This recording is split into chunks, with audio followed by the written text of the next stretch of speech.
വരെ നമ്മളെ കർത്താവിൻ്റെ വചനം ധ്യാനിക്കാൻ പോവുകയാണ്. കർത്താവിൻ്റെ ഓരോ വചനവും എന്തിനാണ് നമ്മൾ ധ്യാനിക്കുന്നത് എന്ന് ചോദിച്ചാൽ, വിശുദ്ധ ഗ്രന്ഥം പറയും ഇത് കാളയ്ക്കും പശുവിനു വേണ്ടിയൊന്നും എഴുതിയതല്ലെന്ന് പറയും. അത് വിചിത്രമായൊരു വചനമാണ്. ദൈവവചനം കാളയ്ക്കും പശുവിനും വേണ്ടി എഴുതിയതല്ലെന്ന്. എന്നതിൻ്റെ അർത്ഥം എന്താണ്? മനുഷ്യന് വേണ്ടി എഴുതിയതാണ്. അതാണ്. ഇപ്പോൾ ദൈവവചന ഉൽപ്പത്തി മുതൽ ഇപ്പം നമ്മൾ 1 കൊരിന്ത്യർ 1:9 ശ്രുതിക്കട്ടെ. ഹല്ലേലൂയ, യേശുവേ സ്തോത്രം, ഹല്ലേലൂയ, യേശുവേ നന്ദി, ഹല്ലേലൂയ, ഹല്ലേലൂയ, ഹല്ലേലൂയ, ഹല്ലേലൂയ, ഹല്ലേലൂയ, ഹല്ലേലൂയ, യേശുവേ ആരാധന. 1 കൊരിന്ത്യർ 9:9 ശ്രുതിക്കട്ടെ. ഹല്ലേലൂയ, ഹല്ലേലൂയ, ഹല്ലേലൂയ, ഹല്ലേലൂയ, ഹല്ലേലൂയ, യേശുവേ നന്ദി, യേശുവേ സ്തുതി, ഹല്ലേലൂയ, ഹല്ലേലൂയ, ഹല്ലേലൂയ, ഹല്ലേലൂയ, യേശുവേ ആരാധന, ആരാധന, ആരാധന, ആരാധന,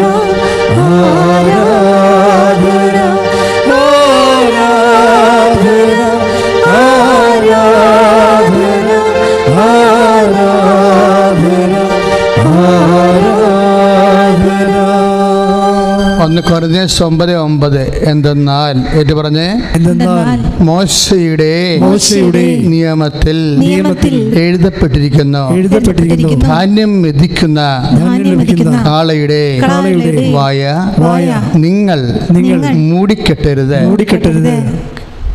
അതാണ് കർത്താവിൻ്റെ വചനം. അതിന് സെൻബോർഡ് കൊടുത്തിരുന്ന വ്യാഖ്യാനം അതീവ ഹൃദ്യമാണ്. താഴെ എഴുതിയിട്ടുണ്ട്, എന്താണ് കാളയുടെ വായ മൂടിക്കെട്ടരുതെന്ന് പറയാനാണോ ബൈബിൾ എഴുതിയതെന്ന്? കാളയുടെ വായ മൂടിക്കെട്ടരുത്, ധാന്യം മെതിക്കുന്ന കാളയുടെ വായ മൂടിക്കെട്ടരുത് എന്ന് പറയാനാണോ ബൈബിൾ എഴുതിയത്? പിന്നെ എന്തിനാണ്? അതായത് അദ്ദേഹം ഉദ്ദേശിക്കുന്നത് കാളയുടെയും പശുവിൻ്റെയും പക്ഷിയുടെയും കാര്യങ്ങളൊന്നും പറയാനല്ല ബൈബിൾ എഴുതിയത്. ബൈബിൾ മനുഷ്യനെക്കുറിച്ച് പറയാനാണ്. അപ്പോൾ അവിടെ പ്രതീകമാണ്. കാളയെന്ന് പറഞ്ഞാൽ എന്താണ്? പ്രതീകമാണ്. അപ്പോൾ ഒരു കാള എന്ന് പറയുന്നത് അന്നത്തെ രീതി അനുസരിച്ച് ഗോതമ്പിൻ്റെ കതിരുകൾ മെതിച്ചെടുക്കുന്നത് കാളയുടെ ശരീരത്തിൽ വെച്ച് കെട്ടിയിട്ടുള്ള ഒരു പ്രത്യേക ഉപകരണം, ചക്ക് പോലെ ഉപകരണം കറക്കിയെടുക്കുമ്പോഴാണ് ഇത് മെതിച്ചെടുക്കുന്നത്. അപ്പോഴേ കാളയ്ക്ക് വേറെ ഭക്ഷണം കഴിക്കാൻ പോകാൻ സമയം കിട്ടത്തില്ല. അതുകൊണ്ട് ഇത് നിയമാവർത്തിൽ നിന്ന് വന്നിട്ടുള്ള വചനങ്ങളാണ്. നിയമാവർത്തനം 25:9 അങ്ങനെ ഒരു വചനമുണ്ട്. ശ്രുതികട്ടെ. ഹല്ലേലൂയ, യേശുവേ സ്തോത്രം, ഹല്ലേലൂയ, ഹല്ലേലൂയ, ഹല്ലേലൂയ, ഹല്ലേലൂയ, ഹല്ലേലൂയ, ഹല്ലേലൂയ, ഹല്ലേലൂയ, യേശുവേ ആരാധന, ആരാധന, ആരാധന, ഹല്ലേലൂയ, ഹല്ലേലൂയ, ഹല്ലേലൂയ, ആരാധന, ആരാധന,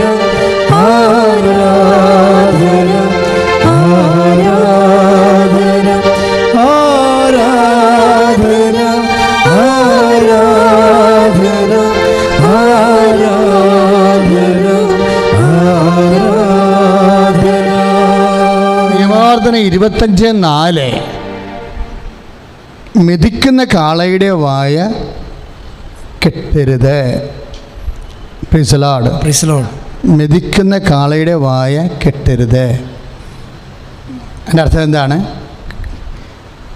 ആ മെതിച്ച് വീഴുന്ന കതിര് ധാന്യമണികളിൽ നിന്നാണ്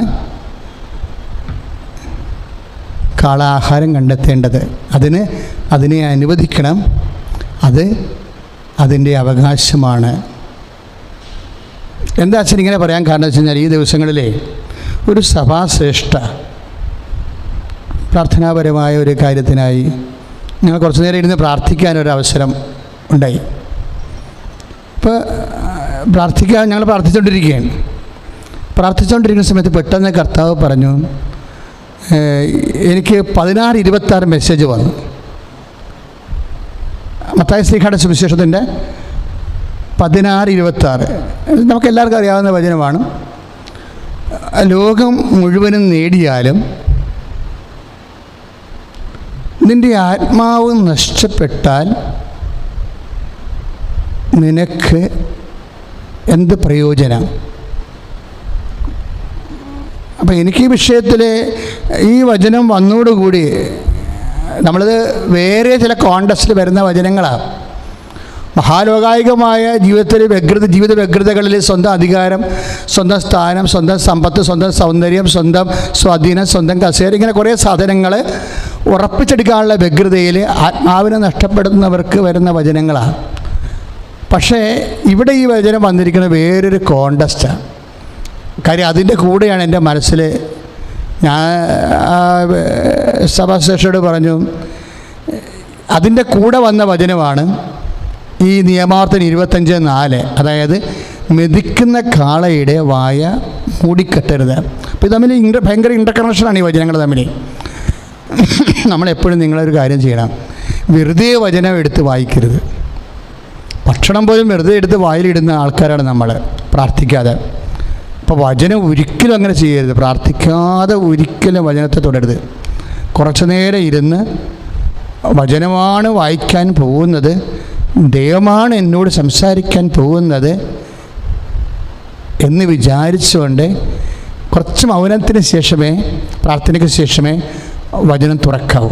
എന്താ കാര്യം എന്ന് വെച്ച് കഴിഞ്ഞാൽ, നമ്മുടെ ഓരോ വചനവും, ദൈവവചനത്തിൻ്റെ ഒരു പ്രത്യേകത, അത് ഒരു സിംഗിൾ മീഡിയമാണ്. ഈ മീഡിയത്തിലൂടെ ദൈവത്തിന് ഇൻട്രാക്ഷൻ, ഇപ്പോൾ ഒരു വചനത്തിലൂടെ വേണമെങ്കിൽ ദൈവത്തിന് ഈ ഭൂമിയിലുള്ള 800 കോടി മനുഷ്യരോടും അവരുടെ നിലവാരത്തിലും സാഹചര്യത്തിലും ദൈവത്തിൻ്റെ മനസ്സ് കൈമാറാൻ പറ്റും. അതാണ് മറ്റു വചനങ്ങളും. എല്ലാ വചനങ്ങളും വളരെ ഇതാണ്, ഈ മൂടിക്കെട്ടിയ വചനമാണ്. അതായത് നമ്മൾ ഈ മനുഷ്യൻ്റെ വചനവും ദൈവത്തിൻ്റെ വചനവും തമ്മിലുള്ള പ്രത്യേകത, ദൈവത്തിൻ്റെ വചനം വളരെ ഒപ്പേക്ക, അതായത് നമുക്ക് അതൊരു ബേസാണത്. എന്തിനോടും നമുക്ക് ചേർക്കാം, ആരോടും ചേർക്കാം. അപ്പോൾ അവരവരോട് ദൈവത്തിൻ്റെ മനസ്സ് വെളിപ്പെട്ട് വരും. അത് ഭയങ്കര ട്രാൻസ്പെറൻ്റാണ് വചനം.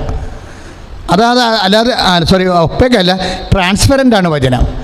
അത് കാരണം നമുക്ക് അപ്പുറത്ത് ബ്ലോക്ക് ചെയ്യത്തില്ല വചനം. അതാണ് വചനത്തിൻ്റെ പ്രത്യേകത. അതുകൊണ്ട് തന്നെ ഇന്ന് കിട്ടുന്ന വചനമായിരിക്കത്തില്ല, ആ വചനം തന്നെ നാളെ വേറെ അർത്ഥതലത്തിലായിരിക്കും ദൈവം നമ്മുടെ മനസ്സിനോട് ഇൻട്രാക്ട് ചെയ്യണത്. അതുകൊണ്ട് ഭയഭക്തിയോടും ബഹുമാനത്തോടും അതിനേക്കാൾ ഉപരി വചനം കേൾക്കാനുള്ള ഒരു എളിമയോടും പിന്നെ ഒരു പശ്ചാത്താപത്തോടും, അങ്ങനെ കുറേ അടിസ്ഥാന വികാരങ്ങൾ വചനം തൊടുമ്പോൾ നമുക്ക് വേണം. ഇങ്ങനെ ഇല്ലെങ്കിൽ കുഴപ്പമൊന്നുമില്ല, പക്ഷെ ദൈവം സംസാരിക്കത്തില്ലെന്നേ ഉള്ളൂ, വേറെ കുഴപ്പമൊന്നുമില്ല. ഇങ്ങനെ ഇല്ല, ഒരു കുഴപ്പമില്ല, പക്ഷെ ദൈവം സംസാരിക്കത്തില്ല. പിന്നെ നമ്മളെന്ത് ചെയ്യും, ആരെങ്കിലും ഒമിറ്റ് ചെയ്ത് വെച്ചിരിക്കുന്നത് എടുത്തിട്ട് നമ്മൾ പല പല പാത്രത്തിൽ വിളമ്പും. അങ്ങനെയല്ല, ദൈവം നമ്മളോട് സംസാരിക്കും. ദൈവത്തിന് അങ്ങനെ ഭയങ്കര ആഗ്രഹമാണ് ഓരോ വ്യക്തികളോടും സംസാരിക്കാൻ. വ്യക്തികൾക്ക് വരുന്ന സംഭവം, ഇവർ പുസ്തകം വായിക്കണ പോലെ, ഈ സാധാരണ പുസ്തകങ്ങൾ വായിക്കണില്ലേ, അതുപോലെ നമ്മുടെ പഠന പുസ്തകങ്ങൾ വായിക്കണ പോലെ നമ്മൾ വചനം വായിക്കും. അപ്പോഴെന്നാ പറ്റുമെന്ന് വെച്ച് കഴിഞ്ഞാൽ, അതിൻ്റെ ഒരു divine touch, divine smell, divine sensibility, ഒരു മാർദ്ദവത്വം, ഒരു ഇൻട്രാക്ഷൻ മൂടുണ്ട്. കാര്യം ചില വചനങ്ങൾ നാം വായിച്ചുകൊണ്ടിരിക്കുമ്പോൾ തന്നെ നമ്മുടെ ഹൃദയം തുടിക്കുകയും കണ്ണ് നിറയുകയും ചെയ്യും. കാര്യം വചനത്തിൻ്റെ ഇൻറ്റൻസിറ്റിയുടെ ഏറ്റവും വലിയ സംഭവമാണ് ഈ ഹൃദയം തുടിപ്പെന്ന് പറയുന്നത്. തുടിക്കുക, അതായത് മാവസിലേക്ക് പോയ ശിഷ്യന്മാർക്ക് വചനം കൊടുക്കുമ്പോൾ അവിടെ ഹൃദയം തുടിക്കും. വെറുതെ തുടിച്ച് അവിടെ ഇരിക്കുകയല്ല, അവർ എടുത്ത തീരുമാനം പുനഃപരിശോധിച്ചുകൊണ്ട് അവർ തിരിച്ച് ദൈവവേലയ്ക്ക് വേണ്ടി പോകും. പ്രാർത്ഥിക്കുക, കർത്താവേ, അങ്ങയുടെ വചനം കേൾക്കുമ്പോൾ ഹൃദയം തുടിക്കാൻ മാത്രം എന്നിൽ ദൈവസ്നേഹം നിറക്കണമേ. അമ്മേ പരിശുദ്ധമ്മേ, ദൈവമാതാവേ, വചനം അങ്ങ് സ്വീകരിച്ചതുപോലെ സ്വീകരിക്കുവാനും മാംസമാക്കുവാനും ലോകത്തിന് കൈമാറുവാനും എന്നെ അഭിഷേകം ചെയ്യണമേ.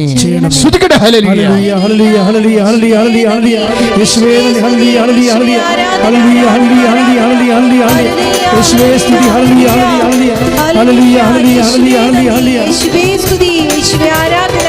താതന്റെ വാഗ്ദാനമേ പരിശുദ്ധ റൂഹായേ, താതന്റെ വാഗ്ദാനമേ പരിശുദ്ധ റൂഹായേ, ഉന്നത ശക്തിയെ നിത്യസഹായക ഞങ്ങളിൽ നിറയണമേ.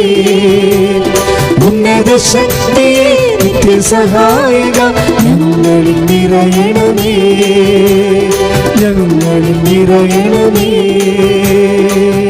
പരിശുദ്ധ പരമദിവ്യകാരുണ്യത്തിന് ആരാധനയും സ്തുതിയും പുകഴ്ചയും ഉണ്ടാകട്ടെ. അപ്പോൾ ഈ വചനങ്ങൾ കിട്ടിയപ്പോഴേ ഞാൻ ആ സഭാശേഷിയോട് പറഞ്ഞു, സിസ്റ്ററിന് ഒരു ലോകമുണ്ട്. എന്ന് വെച്ചാൽ എന്താണ് ലോകം? അവരേറ്റെടുക്കുന്ന ഉത്തരവാദിത്തങ്ങൾ ദൈവ തിരുസന്നിധിയിൽ വ്യക്തവും കൃത്യവും സുനിശ്ചിതവുമായിട്ട് ചെയ്തു തീർക്കുക. അവരങ്ങനെ ചെയ്തു തീർക്കുന്ന ആളാണ്. അപ്പോൾ നമ്മൾക്ക് കിട്ടിയിരിക്കുന്ന ഉത്തരവാദിത്വം അവരുടെ സഭയുടെ നിയമങ്ങളും അതിൻ്റെ ചട്ടങ്ങളൊക്കെ അനുസരിച്ചുകൊണ്ട് സഭയുടെ വളർച്ചയ്ക്ക് വേണ്ടി അവർക്കൊക്കെ എടുത്തിരിക്കുന്ന ഓരോരുത്തരുടെയും കാര്യസം അനുസരിച്ച് ആ ശുശ്രൂഷ സമിതിയുടെ കാര്യസം അനുസരിച്ചുകൊണ്ട് പുതിയ പുതിയ തലമുറയെ വളർത്തി ആ കാര്യസം അനുസരിച്ച് കൊണ്ട് അവരെ പ്രവർത്തിക്കാൻ വിട്ട് ആ സ്ഥാപനങ്ങൾ അതിന് സഭയ്ക്ക് നൽകപ്പെട്ടിരിക്കുന്ന സ്ഥാപനങ്ങളെ ഭംഗിയായി ഭരിച്ച് ദൈവനാമത്തെ മഹത്വത്തിനും മനുഷ്യൻ്റെ നന്മയ്ക്ക് വേണ്ടി പ്രയോജനപ്പെടുത്തി ദൈവരാജ്യത്തിൻ്റെ പരിപോഷണ പ്രവർത്തനങ്ങളിലൂടെ അതാണ് അവരുടെ ലോകം. അതാണ് ലോകം. നമ്മൾ പറയണ ഈ ലോകത്തിന് ഈ ലോകമെന്ന് പറയുമ്പോൾ ഓരോരുത്തർക്കും ഓരോതാണ്. അവരവരെന്ത് ആഗ്രഹിക്കുന്നുവോ ഇഷ്ടപ്പെടുന്നുവോ അതിലേക്ക് അവരവരെന്തിലേക്ക് അവരുടെ മനസ്സ് ഉറപ്പിക്കുന്നുവോ അതാണ് അവരുടെ ലോകം. ഇപ്പോഴേ ഈശോ എന്താണ് സിസ്റ്ററിനോട് പറഞ്ഞതെന്ന് വെച്ച് കഴിഞ്ഞാൽ, നിങ്ങൾ നിങ്ങളുടെ ഉത്തരവാദിത്തങ്ങൾ അതിഗംഭീരമായി മനോഹരമായി നിർവഹിച്ചാലും അങ്ങനെ നിർവഹിക്കുന്നതിലൂടെ ഓട്ടോമാറ്റിക്കായിട്ട് നിങ്ങളുടെ ആത്മസ്ഥിതിക്ക് പരിപോഷണം ഉണ്ടാകുമെന്ന് കരുതരുതെന്ന്. എന്നെ സംബന്ധിച്ചിടത്തോളം അത് വല്ലാത്ത ഒരു അറിവായിരുന്നു. കാര്യം നമ്മളോർക്കും നമ്മളുടെ വിളിയും ദൗത്യവും അനുസരിച്ചുകൊണ്ട് എല്ലാ കാര്യങ്ങളും ഭംഗിയായിട്ട് നടക്കുമ്പോൾ അതല്ലേ ദൈവ വിളി, അതനുസരിച്ച് നമ്മൾ ചെയ്താൽ മതിയല്ലോ എന്ന്. പക്ഷെ ഇപ്പോൾ എന്നാ പറഞ്ഞതെന്ന് വെച്ച് കഴിഞ്ഞാൽ അതിൻ്റെ ഓട്ടോമാറ്റിക്കലായിട്ട് ഇപ്പം നമ്മളുടെ ആഗ്രഹങ്ങൾ ലക്ഷ്യങ്ങൾ അനുസരിച്ച് കൊണ്ട് കാര്യങ്ങളെല്ലാം ഭംഗിയായിട്ട് നിർവഹിച്ചാലും അതും ചിലപ്പോൾ നമ്മുടെ സ്വന്തമായ ആത്മപരിപോഷണമായിട്ട് ചിലപ്പോൾ കണക്റ്റഡ് ആകത്തില്ല. അത് നമ്മുടെ ഡ്യൂട്ടിയാണ്, അത് നമ്മുടെ വിളിയാണത്. പക്ഷേ നമ്മളുടെ ഏറ്റവും വലിയൊരു വിഷയം ക്രിസ്തു ക്രൂശിക്കപ്പെട്ടത് നമ്മളുടെ ആത്മാവിനെ പുണ്യപൂർണ്ണമായി നഷ്ടപ്പെട്ട പുണ്യപൂർണ്ണത തിരിച്ചു തന്നിട്ട് ദൈവതുല്യമായി നമ്മളെ മാറ്റി മഹത്വത്തിൽ നമ്മൾ പങ്കെടുപ്പിക്കുക എന്നുള്ള സിമ്പിളായിട്ടുള്ള കാര്യങ്ങളാണ്. ദൈവമഹത്വത്തിൽ നമ്മളെ പങ്കെടുപ്പിക്കാൻ പറ്റുന്ന രീതിയിൽ നമ്മുടെ ആത്മാവ് ഈ ശുശ്രൂഷ കൊണ്ട് പരിപോഷണമാകുന്നില്ലെങ്കിൽ നമ്മൾ വളരെ ഭംഗിയായിട്ട് ചെയ്യും. ഇപ്പോഴത്തെ കാലത്ത് ഏറ്റവും വലിയ ഗതികേട് പ്രൊഫഷണലാണ്. എല്ലാം പ്രൊഫഷണലാണ്, തൊടാൻ പറ്റണില്ല. പ്രൊഫഷണൽ എന്ന് അമച്ചറൊന്നും പറഞ്ഞ് രണ്ടായിട്ട് തിരിച്ചിരിക്കുകയും ഒരു ചിരി പോലും പ്രൊഫഷണലായിട്ട് ഇപ്പോൾ ചില നടപ്പ് പ്രൊഫഷണൽ അല്ലെന്ന് പറയും. ചിരി ഇപ്പം ഇംഗ്ലീഷ് മീഡിയത്തിലെ കുഞ്ഞുങ്ങളെ പഠിപ്പിക്കുന്നുണ്ട് ചിരിക്കണേ എങ്ങനെയാണെന്ന്. ചുമ്മാ വായിലേക്ക് ചിരിക്കാതെ വരത്തില്ല. ആ ചിരിക്കുന്നതിന് എത്ര ആംഗിളിലേക്ക് ചുണ്ട് പോകണം, കിറി എന്തുമാത്രം അതിന് പ്രവർത്തിക്കണം, അവന് എന്തുമാത്രം കവിള് പൊങ്ങണം, എന്തുമാത്രം നേരെ ആ ചിരി ഉണ്ടാകണം. ചിരിയുടെ ദൈർഘ്യം കൂടി കഴിഞ്ഞാൽ അമ്മച്ചറാകെ പോകും. അപ്പോൾ പ്രൊഫഷണൽ ചിരി വരെ പ്രൊഫഷണൽ ആകുന്ന ഒരു കാലമാണ്. പഠിപ്പിക്കണത് അതായത് എക്സിക്യൂട്ടീവ് ലെവലിലുള്ള ആൾക്കാർ വർക്ക് ചെയ്യുമ്പോൾ ശ്രദ്ധിക്കേണ്ട ചില ഒരു രീതികളുണ്ട്. ഇതുപോലെയാണ് നമ്മുടെ വർക്ക്, നമ്മൾ ഏൽപ്പിച്ച ജോലി എല്ലാം പ്രൊഫഷണലായിട്ട് ചെയ്യും. എല്ലാം പ്രൊഫഷണലായിട്ട് ചെയ്യും. പക്ഷേ ഈ പ്രൊഫഷണലിസം കൊണ്ട് നമ്മുടെ ആത്മാവ് രക്ഷപ്പെടണമെന്ന് ഒരു നിർബന്ധവും ഇല്ല. കർത്താവ് നോൺ പ്രൊഫഷണലായിരുന്നു ശരിക്കും. കേൾക്കുമ്പോൾ നമുക്ക്, അതായത് പിതാവേ എല്ലാം അങ്ങനെ ഏൽപ്പിച്ച ജോലി ഞാൻ പൂർത്തിയാക്കിയെന്ന് പറയുന്നില്ലേ? 17:4 യോഹന്നാൻ്റെ സുവിശേഷത്തിലെ, പിതാവേ അങ്ങനെ ഏൽപ്പിച്ച ജോലി ഞാൻ പൂർത്തിയാക്കിയെന്ന് പറയും. പൂർത്തിയാക്കിയ പ്രൊഫഷണലായിട്ട് പൂർത്തിയാക്കണമല്ലോ. പക്ഷേ ആരാണ് ഏൽപ്പിച്ചിരിക്കുന്നത്? ഈ കക്ഷികളാണ് നിൽക്കുന്നത്. ആര്? അടുത്ത 5 മിനിറ്റിനുള്ളിൽ തള്ളിപ്പറയാൻ വേണ്ടി ഇരിക്കുന്ന കക്ഷികളാണ് ഇവർ. അതുപോലെ തന്നെ ഭക്ഷണം കഴിച്ചിട്ട് ഉറങ്ങാൻ പോണ കക്ഷികളാണ് ഈ കക്ഷികളാണ് ഇത് ഏൽപ്പിച്ചിരിക്കുന്നത്. ഇവരെന്ത് ചെയ്യുമെന്നാണ് പറയണത്? അപ്പോഴത് ചെയ്തിട്ടില്ല. അത് പ്രൊഫഷണലായിട്ട് ചെയ്യണത് ഇവരല്ല, പരിശുദ്ധാത്മാവാണ്. The profession of the holy spirit. സഭയ്ക്കും വേണ്ടത് അതാണ്. അപ്പോൾ നമ്മൾ ലിറ്റർജികൾ വളരെ നാടകീയമായ രീതിയിൽ ഡ്രമാറ്റിക്കായിട്ട് ഭയങ്കര റോമൻ എംപീരിയലായിട്ടൊക്കെ നമ്മൾ മൂവ്മെൻ്റൊക്കെ നടത്തി അവതരിപ്പിച്ചു. പക്ഷേ കർത്താവ് വരിക എന്നുള്ള ഇതുമായിട്ടൊരു ബന്ധമില്ലാത്ത കാര്യമാണ്. ഇതിൻ്റെ ഒരു കിയാസമാണ് ശരിക്കും, വളരെ വിഷ്വലായിട്ടും പിന്നെ അതിൻ്റെ ട്രഡീഷണലായിട്ടുള്ള ഒരു അഭിജാത്യമായ ആരാധനക്രമം. അത് കറക്റ്റാണ് സംഭവം. പക്ഷേ അതും ആധ്യാത്മിക അനുഭവവും തമ്മിൽ നോട്ട് കണക്റ്റഡ്.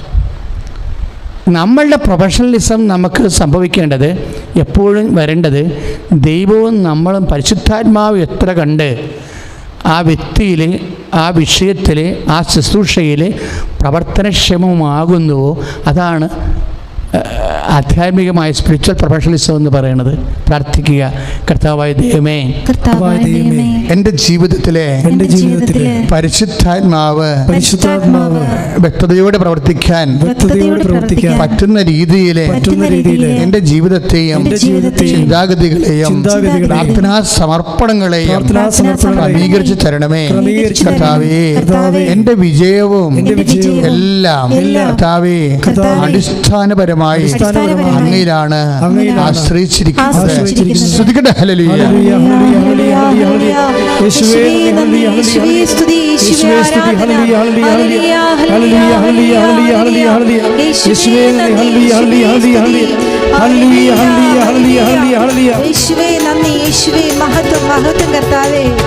ആത്മാവേ എന്നിൽ നീ കത്തിപ്പടരണമേ, ആത്മാവേ എന്നെ നീ തീയായി മാറ്റണമേ, ആത്മാവേ എന്നെ നീ കത്തിപ്പടരണമേ, ആത്മാവേ എന്നെ നീ തീയായി മാറ്റണമേ.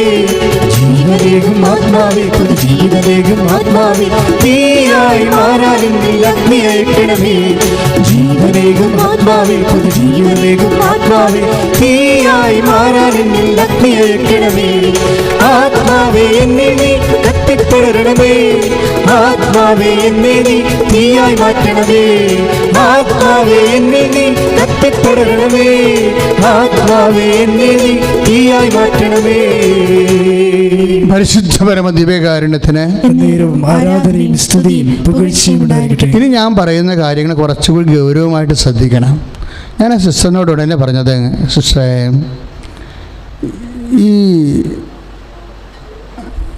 നീ ഒരു വീട്ടിൽ ചെല്ലുമ്പോൾ വിളമ്പുന്നത് ഭക്ഷിക്കുക. കർത്താവ് പറഞ്ഞ വാക്കാണ്. ഇതാണ് നമ്മുടെ, അതായത് നമ്മളുടെ ഇത് നിങ്ങൾ കണക്ട് ചെയ്യേണ്ടത് നിയമാവർത്തനം 25:4 എന്താണ്? കറ്റമെതിക്കുന്ന കാളയുടെ വായ തുന്നിക്കെട്ടരുത്. അതുമായിട്ടാണ് ഈ വചനം കണക്ട് ചെയ്യേണ്ടത്. ഇതെന്താ പറയുക? ലുക്കായുടെ സുവിശേഷം 10:8 ലുക്കായുടെ സുവിശേഷം 10:8 എന്താ പറയണത്? നീ ഒരു വീട്ടിൽ ചെല്ലുമ്പോൾ വിളമ്പണത് ഭക്ഷിക്കുക. പക്ഷെ അതിൻ്റെ മുമ്പിലൊരു വചനമുണ്ട് 10:7. ലുക്ക 10:7 വചനമുണ്ട്. എന്താ കാര്യം? എന്തടിസ്ഥാനത്തിലാണ് കർത്താവ് ഇത് പറഞ്ഞത്? ഭക്ഷണം കഴിക്കണ കാര്യത്തിൽ മാത്രമല്ല, വേലക്കാരൻ തൻ്റെ കൂലിക്ക് അർഹനാണ്. വേലക്കാരൻ ലുക്ക 10:7 വേലക്കാരൻ തൻ്റെ കൂലിക്ക് അർഹനാണ്. അപ്പം ഈ കൂലി കിട്ടണ സംഭവമില്ലേ? ഈ കൂലി കിട്ടണത് എന്ന് പറയണത് ഒരു പക്ഷേ നമ്മൾ പറയണ അർത്ഥത്തിലല്ല, ആത്മാവിൻ്റെ കൃപയായിട്ടാണ് കൂലി കിട്ടണത്. ഞാൻ പറഞ്ഞ മനസ്സിലായോ? നമ്മുടെ ആത്മാക്കളെ ഇപ്പം നമ്മുടെ ശുശ്രൂഷകളുടെ എല്ലാ ലക്ഷ്യം എന്താ? ആധ്യാത്മികമായ എല്ലാ ശുശ്രൂഷകളുടെയും ഭൗതിക ശുശ്രൂഷകളുടെയും ലക്ഷ്യം എന്താണ്? കൂദാശകളുടെ ലക്ഷ്യം എന്താണ്? ആത്മാവിനെ പുണ്യപ്പെടുത്തുകയാണ്.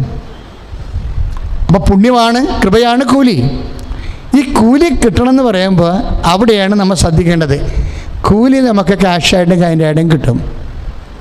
എങ്ങനെയാണ് കൂലി കിട്ടണത്? ഇപ്പം നമ്മൾ നിൻ്റെ വീട്ടിലൊരു കിടപ്പ് രോഗിയെ നീ ശുശ്രൂഷിക്കുന്നു. ആ വീട്ടിൽ ഏറ്റവും കൂടുതൽ ആ കിടപ്പ് രോഗി ചിലപ്പോൾ വാദമാകാം, ചിലപ്പോൾ വേറെ വല്ല ക്ഷീണ രോഗമോ അല്ലെങ്കിൽ മുറിവോ വേദനയൊക്കെ ഉള്ളതാകാം, ചില വാദപ്പനിയാകാം, എന്തോ വാദം മാറാത്ത പനിയാകാം.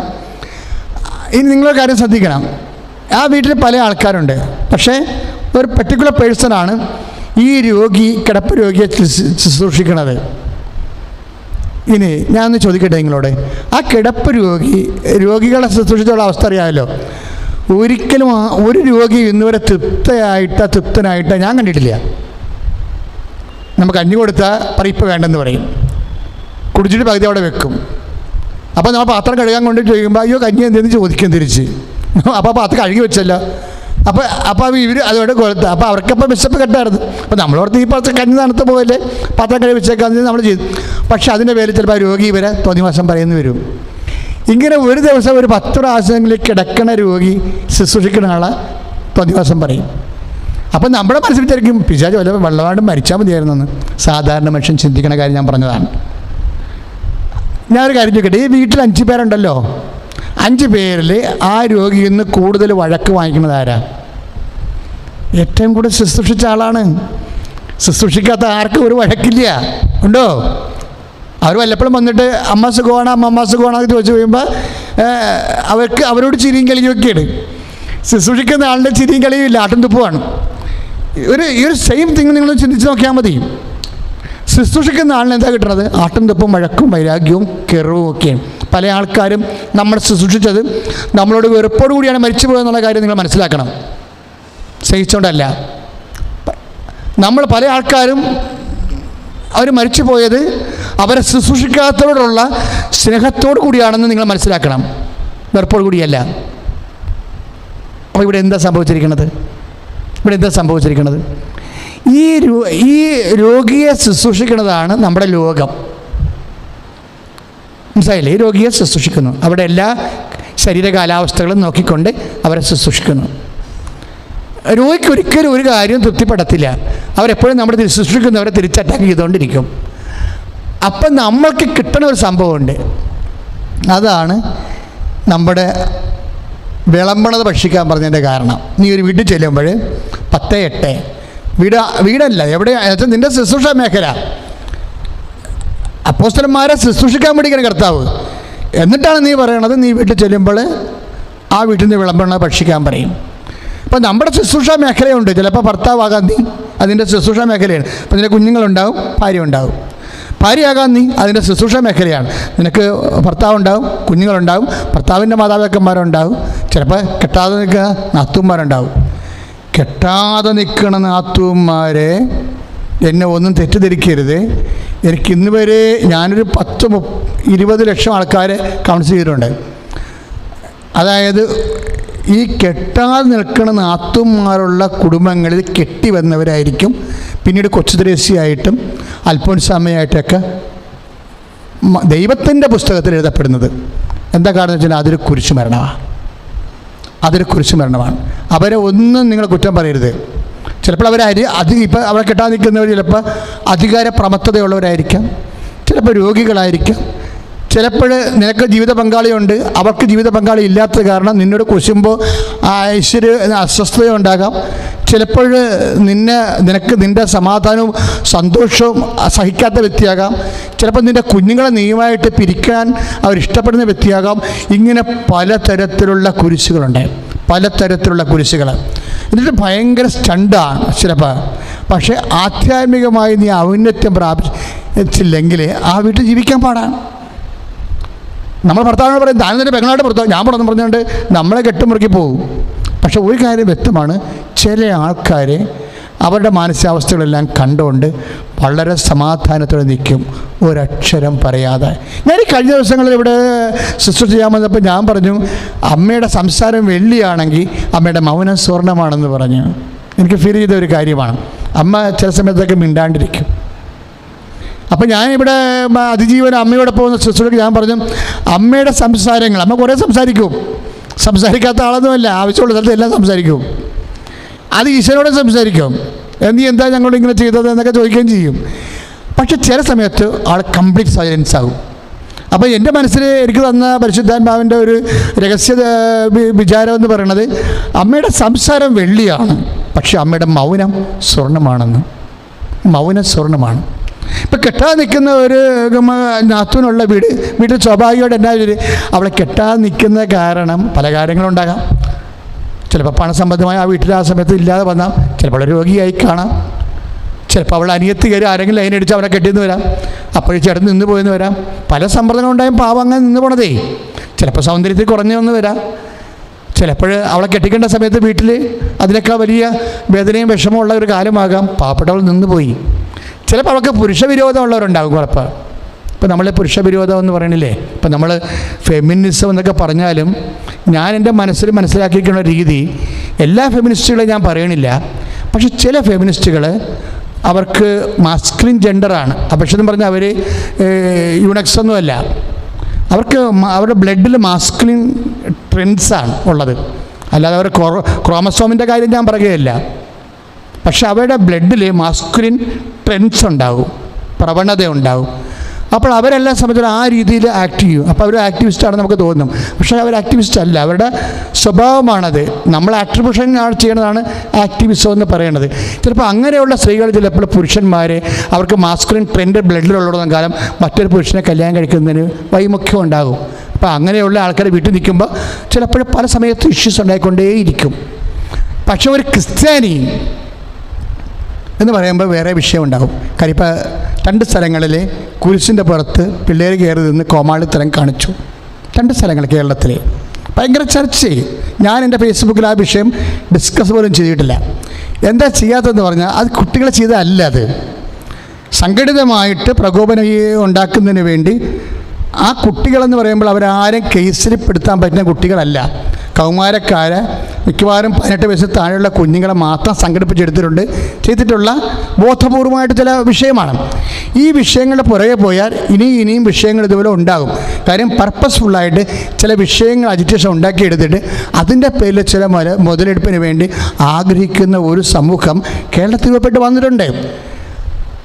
പക്ഷേ പല സോഷ്യൽ മീഡിയ പ്ലാറ്റ്ഫോമിൽ നിന്നും അച്ഛന്മാർ പറഞ്ഞത് എന്താണെന്ന് പ്രതീക്ഷ പറഞ്ഞു വെച്ചാൽ, നമ്മളെ മറ്റുള്ള ആൾക്കാരെ പോലെ പ്രതികരിക്കാൻ നിൽക്കരുത്, തന്തയ്ക്ക് വിളിക്കുക, തോന്നിവാസം പറയുക, അങ്ങനൊന്നും ചെയ്യരുത്. ക്രിസ്ത്യാനിയുടെ ക്ലാസിക്കലായിട്ടുള്ള പ്രതികരണ രീതികളുണ്ട്, അത് ചെയ്യാൻ പാടുള്ളൂ. എനിക്ക് ആ ഉപദേശം ഭയങ്കരമായിട്ട് ഇഷ്ടപ്പെട്ടു. That is correct. എന്ന് വെച്ച് കഴിഞ്ഞാൽ നമ്മളുടനെ വടിവാളം എടുത്ത് വാക്കത്തീവ് എടുത്ത് നമ്മളതിൻ്റെ പിറകെ ഓടുന്നത്, വി ആർ ക്രിസ്ത്യൻസ്. കാര്യം കർത്താവിനെ സംരക്ഷിക്കാൻ വേണ്ടി വാളെടുത്ത സമയത്ത് പോലും കർത്താവ് ആ വാളിന്മേൽ അരുതെന്ന് പറഞ്ഞതാണ്. അങ്ങനെ നീ വാളെടുത്ത് എന്നെ സംരക്ഷിക്കേണ്ട കാര്യമില്ലെന്ന്, വാളെടുത്ത് എന്നെ സംരക്ഷിക്കേണ്ട കാര്യമില്ലെന്ന് സ്വന്തം ജീവിതം ക്രൈസിസിൽ നിൽക്കുമ്പോൾ അതിനെ സപ്പോർട്ട് ചെയ്യുന്നതിന് പകരം സ്വന്തം ജീവൻ സംരക്ഷിക്കാൻ വേണ്ടി നീ ആയുധം എടുക്കരുതെന്ന് പറഞ്ഞുകൊണ്ട്, അരുതെന്ന് പറഞ്ഞുകൊണ്ട് കർത്താവിൻ്റെ കൈ നീണ്ടെങ്കിൽ അതൊരു മനുഷ്യൻ്റെ കൈയായിട്ട് ചരിത്രം വിലയിരുത്തത്തില്ല. കുറഞ്ഞ പക്ഷം അത് കണ്ടവരെങ്കിലും വിലയിരുത്തിയിട്ടില്ല. അവർ പറഞ്ഞു, അങ്ങനെ പറയണമെങ്കിൽ അത് ദൈവത്തിൻ്റെ കൈ ആയിരിക്കുമെന്ന്. യഥാർത്ഥമായ ദൈവത്തെ വിശ്വസിക്കുന്നവൻ നല്ല കോമാളിത്തരം ആരെങ്കിലും എവിടെയെങ്കിലും കാണിച്ചെന്ന് പറഞ്ഞുകൊണ്ട് അതിന് വലിയ വടിയും വഴുകയും വാളുമെടുത്തൊന്നും പോകത്തില്ല. ഇതിൽ നമ്മുടെ കയ്യിൽ ലോകത്തിന് ആർക്കുമില്ലാത്ത അധികാരമുണ്ട്, നമ്മുടെ കയ്യിൽ ആർക്കുമില്ലാത്ത സ്വാധീനമുണ്ട്, നമ്മുടെ കയ്യിൽ ആർക്കുമില്ലാത്ത രീതിയിലുള്ള കൃപയുണ്ട്. കാര്യം എന്താണ്? നമ്മൾ സത്യമായ ദൈവത്തെ വിശ്വസിക്കുന്നത് ഈ ലോക ജീവിതത്തിലെ ജയപരാജയങ്ങൾക്ക് വേണ്ടിയല്ല, മറിച്ചതിന് വേണ്ടിയാണ്. ലോകം മുഴുവൻ നേടിയാലും നിൻ്റെ ആത്മാവ് നഷ്ടപ്പെട്ടാൽ എന്ത് പ്രയോജനമെന്ന് ചോദിച്ചാൽ യേശുക്രിസ്തുവിൻ്റെ വാക്കിനും മറുപടി കൊടുക്കാൻ വേണ്ടി നിത്യതയ്ക്ക് വേണ്ടിയുള്ള യാത്രയാണിത്. അതുകൊണ്ട് ഞാൻ സിസ്റ്ററിനോട് പറഞ്ഞു, സിസ്റ്ററെ, നീ സ്വന്തം നിത്യതയ്ക്ക് വേണ്ടി എന്താണ് ഹൗസിൽ നിന്ന് ലഭിക്കണത്, ലൂക്കായുടെ സുവിശേഷം 10:8 അനുസരിച്ച് കൊണ്ട് വിളമ്പണത് ഭക്ഷിക്കണം, ഭക്ഷിക്കാതിരിക്കരുത് എന്ന് വെച്ചാൽ അർത്ഥം എന്താണ്? പല നീരസങ്ങളും നമ്മൾ ശുശ്രൂഷിക്കുന്നിടത്ത് നിന്ന് നമുക്ക് കിട്ടും. പല തള്ളിപ്പറച്ചിലുകളും നമ്മൾ ശുശ്രൂഷിക്കുന്നിടത്ത് നിന്ന് നമുക്ക് കിട്ടും. അത് നമ്മളുടെ കാര്യം നമ്മൾ എത്ര വളരെ സുന്ദരമായ രീതിയിൽ എല്ലാവരും നോക്കിയാലും തിരക്കിയാലും അന്വേഷിച്ചാലും പരിപാലിച്ചാലും അവസാനം നമ്മൾക്ക് കുറ്റമായിരിക്കും പലപ്പോഴും കിട്ടുന്നത്. ഇതാണ് വിളമ്പണതെന്ന് പറയണത്. അപ്പോൾ നിൻ്റെ കാര്യങ്ങളെല്ലാം പ്രൊഫഷണലായിട്ട് എല്ലാം ഭംഗിയായിട്ട് നടന്നാലും നിൻ്റെ ആത്മാവ് പുണ്യപൂർണ്ണമാകണമെന്നുണ്ടെങ്കിൽ ഈ ഭക്ഷണം കഴിക്കണം. ഇതാണ് നിൻ്റെ കൂലി എന്നാണ് 10:7 പറയണത്. അതിൻ്റെ മുകളിലുണ്ടേ ലൂക്കായുടെ സുവിശേഷം 10-ാം അധ്യായം 7-ാം വാക്യം. എന്താണ്? വേലക്കാരൻ തൻ്റെ കൂലിക്ക് അർഹനാണ്. വേലക്കാരൻ തൻ്റെ കൂലിക്ക് അർഹനാണ്. അതായത് നമ്മുടെ സുഭാഷിതങ്ങളുടെ പുസ്തകമില്ലേ, സുഭാഷിതങ്ങളുടെ പുസ്തകം 27:18, അതായത് അത്തിവൃക്ഷം നടുന്നവൻ അതിൻ്റെ ഫലം കഴിക്കും. എന്ത് രസമാണ് ബൈബിൾ കേൾക്കാൻ. അത്തിവൃക്ഷം നടുന്നവൻ അതിൻ്റെ ഫലം കഴിക്കും. ഇപ്പം നമ്മൾ ക്ലേശങ്ങളുടെ ഒരു ഫലമുണ്ട് ശരിക്കും. പക്ഷേ അത് കർത്താവ് തരുന്നതാണെന്ന് മനസ്സിലാക്കിയാൽ വിഷയങ്ങളെല്ലാം തീരും. എന്താ കാര്യം? എല്ലാത്തിലും ഫലമുണ്ട്.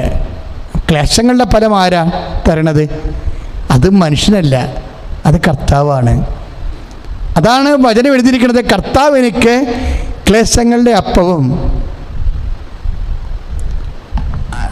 അതിസുന്ദരമായൊരു വചനമുണ്ട്. കർത്താവ് എനിക്ക് ക്ലേശങ്ങളുടെ അപ്പം തന്നാലും നിൻ്റെ ഗുരു നിന്നിൽ നിന്ന്, കർത്താവ് എനിക്ക് കഷ്ടതയുടെ അപ്പവും ക്ലേശങ്ങളുടെ ജലവും തന്നാലും നിൻ്റെ ഗുരു നിന്നിൽ നിന്ന് മറഞ്ഞിരിക്കില്ല. ശ്രദ്ധിക്കട്ടെ. ഹല്ലേലൂയ. യേശുവേ സ്തോത്രം. ഹല്ലേലൂയ. യേശുവേ നന്ദി. ഹല്ലേലൂയ. ഹല്ലേലൂയ. ഐസയ 30:20 തിരുവചനങ്ങൾ. ശ്രദ്ധിക്കട്ടെ. ഹല്ലേലൂയ. ഹല്ലേലൂയ. ഹല്ലേലൂയ. യേശുവേ നന്ദി. ഹല്ലേലൂയ. ഹല്ലേലൂയ. ഹല്ലേലൂയ. യേശുവേ സ്തുതി. ഹല്ലേലൂയ. ഹല്ലേലൂയ. ഹല്ലേലൂയ. ഹല്ലേലൂയ. ഹല്ലേലൂയ. ഹല്ലേലൂയ.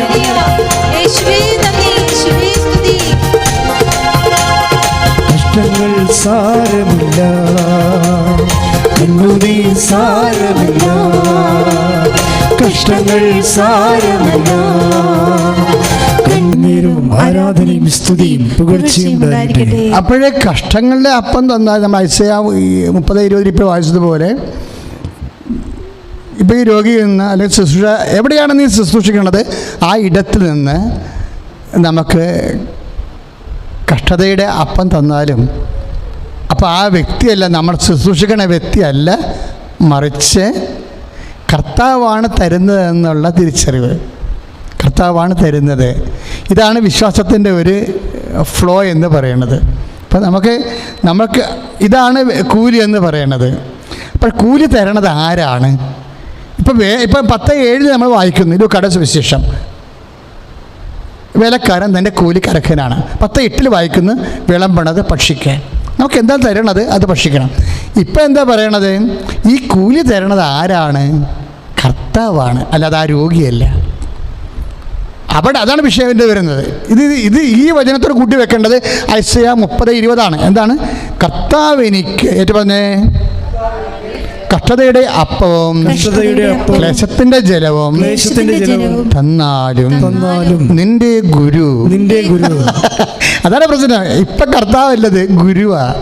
കർത്താവ് നമ്മളെ പഠിപ്പിക്കുക കുറേ കാര്യങ്ങൾ. ഇപ്പം നമ്മൾ 45 നമ്മൾ വായിക്കണില്ലേ, ഈ പഠിപ്പിക്കുന്ന കാര്യത്തിൽ നിന്ന് കുറച്ച് പിള്ളേരെ പഠിപ്പിച്ചും കുറച്ച് പിള്ളേരെ പഠിപ്പിക്കാതിരിക്കുമെന്ന് അല്ല. കുറച്ച് പിള്ളേരെ പഠിപ്പിക്കും, കുറച്ച് കുട്ടികളെ പഠിപ്പിക്കാതിരിക്കും എന്നല്ല പറയണത്. 6:45 യോഹന്നാൻ്റെ സുവിശേഷം എന്താണ്? അവരെല്ലാവരും ഏറ്റു പറഞ്ഞേ, അവരെല്ലാവരും ദൈവത്താൽ പഠിപ്പിക്കപ്പെടും. പഠിപ്പിക്കപ്പെടും. അപ്പം ഈ വചനം തമ്മിലാണ് ലിങ്ക് ചെയ്തിരിക്കുന്നത്. എന്ന് വെച്ച് കഴിഞ്ഞാൽ കർത്താവ് എനിക്ക് കഷ്ടതയുടെ അപ്പം തരും. അപ്പം തരുന്നത് ആരാണ്? കർത്താവ്. അവരെല്ലാവരും ദൈവത്താൽ പഠിപ്പിക്കപ്പെടും. അപ്പോൾ പഠിപ്പിക്കുന്നത് ആരാണ്? ദൈവം. അപ്പോൾ എല്ലാ വിഷയത്തിലും ആരെ കാണണം? നാത്തുവിനെ കാണരുത്, അയൽവാസിയെ കാണരുത്, നിനക്ക് പാര വെക്കുന്നവർ, നിനക്ക് സൂചി വെക്കുന്നവരെ ആരെയുമേ കാണാൻ പാടില്ല. പിന്നെ ആരെ കാണണം? കർത്താവിനെ കാണണം, കർത്താവിനെ മാത്രം കാണണം. ശ്രുതികട്ടെ. ഹല്ലേലൂയ. യേശുവേ നന്ദി. യേശുവേ നന്ദി. ഹല്ലേലൂയ ഹല്ലേലൂയ. യേശുവേ സ്തുതി. ഹല്ലേലൂയ ഹല്ലേലൂയ ഹല്ലേലൂയ ഹല്ലേലൂയ ഹല്ലേലൂയ ഹല്ലേലൂയ ഹല്ലേലൂയ. ജയം ഹല്ലേലൂയ. യേശു കർത്താവ് ജീവിക്കുന്നു. ഹല്ലേലൂയ. ജയം ഹല്ലേലൂയ. യേശു കർത്താവ് ജീവിക്കുന്നു. യേശു കർത്താവ് ജീവിക്കുന്നു. നമ്മൾ ഈ വചനത്തിൻ്റെ കൂടെയാണ് ലൂക്ക 13:8 ചേർത്ത് ധ്യാനിക്കുന്നത്. കാരണം വെച്ചാൽ ലൂക്ക 13:8 പറയണത് ചില മരങ്ങൾ നമുക്ക് വരുമാനമൊന്നും തരത്തില്ല. ചില മരങ്ങൾ നമുക്ക് വരുമാനമൊന്നും തരത്തില്ല എന്നാണ് പറയണത്. അതുകൊണ്ട് അത് കൃഷിക്കാരൻ ചോദിക്കും, അത് വെട്ടിക്കളയട്ടെ എന്ന് ചോദിക്കുമ്പോൾ യജമാൻ്റെ കൈ ഉയരും, അരുതെന്നും പറഞ്ഞുകൊണ്ട്. വെട്ടണ കാര്യം പറയുമ്പോൾ എപ്പോഴും കർത്താവിൻ്റെ കൈ ഉയരും, അരുത്. നമുക്കെപ്പോഴും ഇങ്ങനെ ഒഴിവാക്കണം. നമുക്ക് ബുദ്ധിമുട്ടുണ്ടാക്കുന്ന, വിഷമമുണ്ടാക്കുന്ന വ്യക്തികൾ, സംഭവങ്ങൾ, സാഹചര്യങ്ങൾ, ഇതെല്ലാം ഒഴിവാക്കണമെന്നും പറഞ്ഞുകൊണ്ട് നമ്മൾ വെട്ടാൻ വേണ്ടി കൈ ഉയർത്തുമ്പോൾ കർത്താവ് എതിരെ വരും. വെട്ടണ്ട, നിൽക്കട്ടെ എന്ന് പറയും. നമുക്കൊരു അവസരം തരാമെന്ന്, നമുക്കൊരു അവസരം കൂടി കൊടുക്കാം. അവസരങ്ങൾ കൊടുക്കണ ദൈവം. കർത്താവിൻ്റെ പഠനങ്ങളിൽ ഏറ്റവും വലിയ ഒരു സംഭവമാണ്. നമ്മൾ ക്ഷമയെന്നാണ് അതിനെ പറ്റി പറയണത്. ചുമ്മാ ക്ഷമയെന്നും പറഞ്ഞാൽ റെഡ്യൂസ് ചെയ്യേണ്ട ആവശ്യമില്ല. ദൈവം നമുക്കൊരു അവസരം, ദൈവം ഒരു അവസരം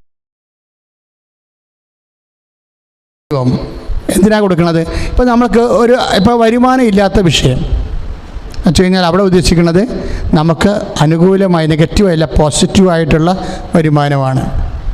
പോസിറ്റീവായിട്ട് വരുമാനമില്ലാത്ത നമുക്ക് സന്തോഷം ഉണ്ടാക്കുന്ന, സൗഖ്യം ഉണ്ടാക്കുന്ന, വളർച്ച, ഭൗതിക വളർച്ച ഉണ്ടാക്കുന്ന ഒരു ഗുണവും ഇല്ലാത്ത വിഷയങ്ങൾ ശരിയില്ല. ഇപ്പം ഞാൻ ചില സമയത്ത് കർത്താവിനോട് ചോദിച്ചിട്ടുണ്ട്, കർത്താവ് ഈച്ചനെ എന്തിനാണ് സൃഷ്ടിച്ചതെന്ന് ചോദിച്ചിട്ടുണ്ട്. എനിക്ക് സാധനം കാണുമെങ്കിൽ അടിച്ചിട്ടുണ്ട്. അതുകൊണ്ടാണ് ചില സ്ഥലത്ത് ഈ പാമ്പ് വർഗ്ഗങ്ങൾ എന്തുമാത്രമാണ്. ഇതിനെ കാണുന്നത് കാരണം ഒരു പാമ്പ് കടിക്കണ പേടിയല്ല, ഇതിനെ കാണാൻ തന്നെ ഒരു വൃത്തികേടാണ് ഈ സാധനത്തിന്. അപ്പോൾ ഞാൻ കർത്താവിനെ ചോദിക്കും, കർത്താവ് ഈ പാമ്പിനെയൊക്കെ ഒഴിവാക്കി എന്തിനാണ് സൃഷ്ടിച്ചെന്ന് ചോദിക്കും. അപ്പോൾ നമുക്കിങ്ങനെ എന്തെങ്കിലും നമുക്കിഷ്ടമില്ലാത്തതിനെ ഒഴിവാക്കണമെന്നുള്ള ഒരു രീതിയാണ്. നമുക്കിഷ്ടമില്ലാത്ത കുഞ്ഞിനെ അബോർട്ട് ചെയ്യണമെന്ന്, അതൊരു മെൻറ്റാലിറ്റിയാണ്. അല്ല, അത് മനുഷ്യൻ്റെ അടിസ്ഥാനപരമായൊരു മെൻറ്റാലിറ്റിയാണ്. നമുക്കിഷ്ടമില്ലാത്തതിന് അവസരം നിഷേധിക്കണമെന്ന്.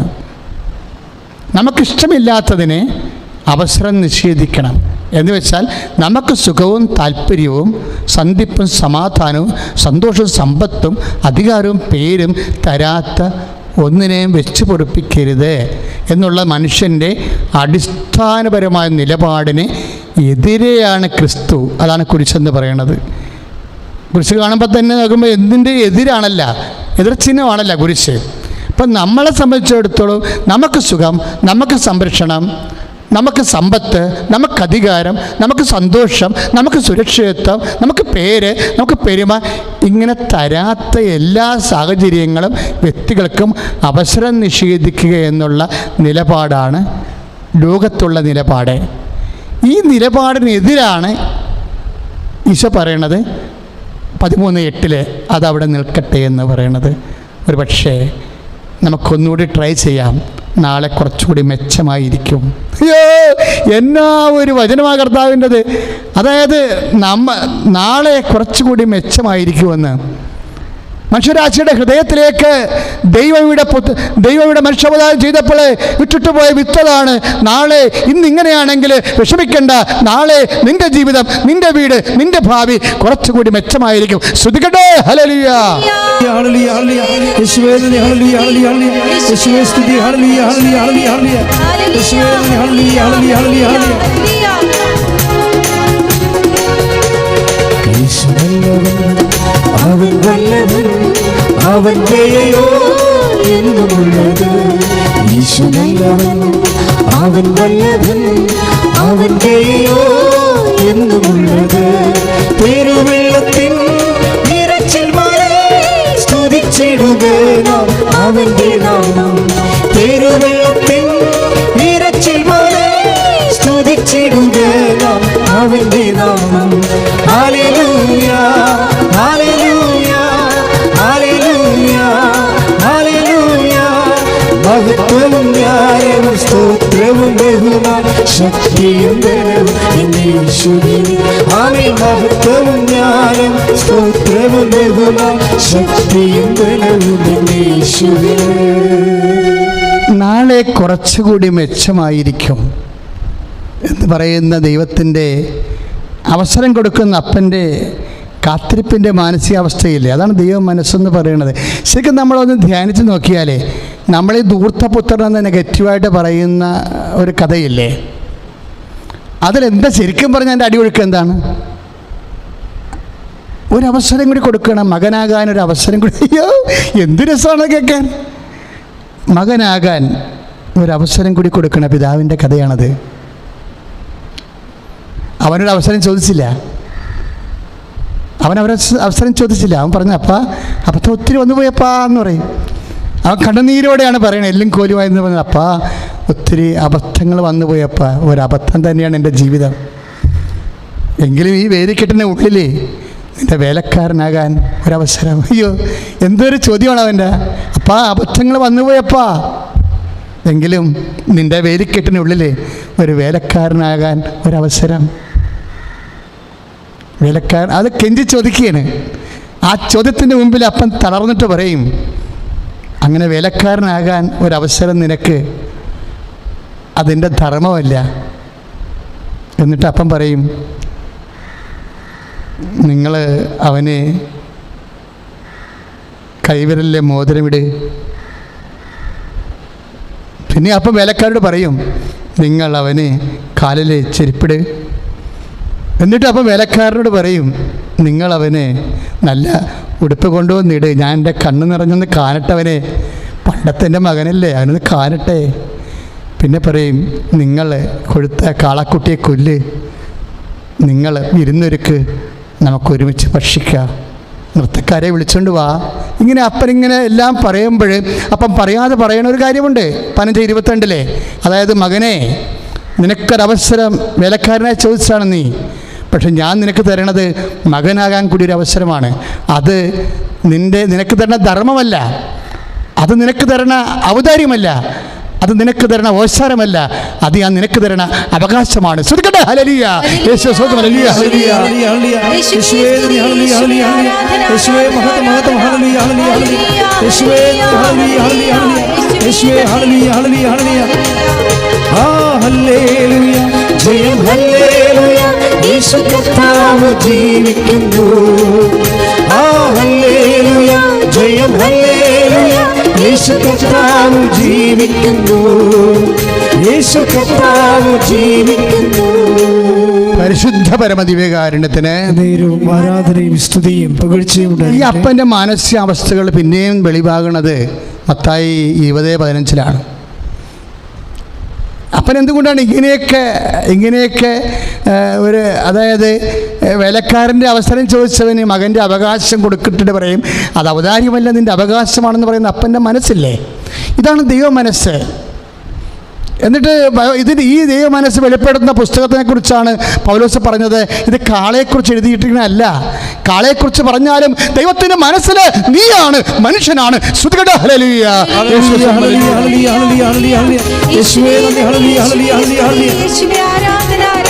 അനുഗ്രഹത്തിൻ അധിപതിയേ ആനന്ദവിവാ തിരുനദിയേ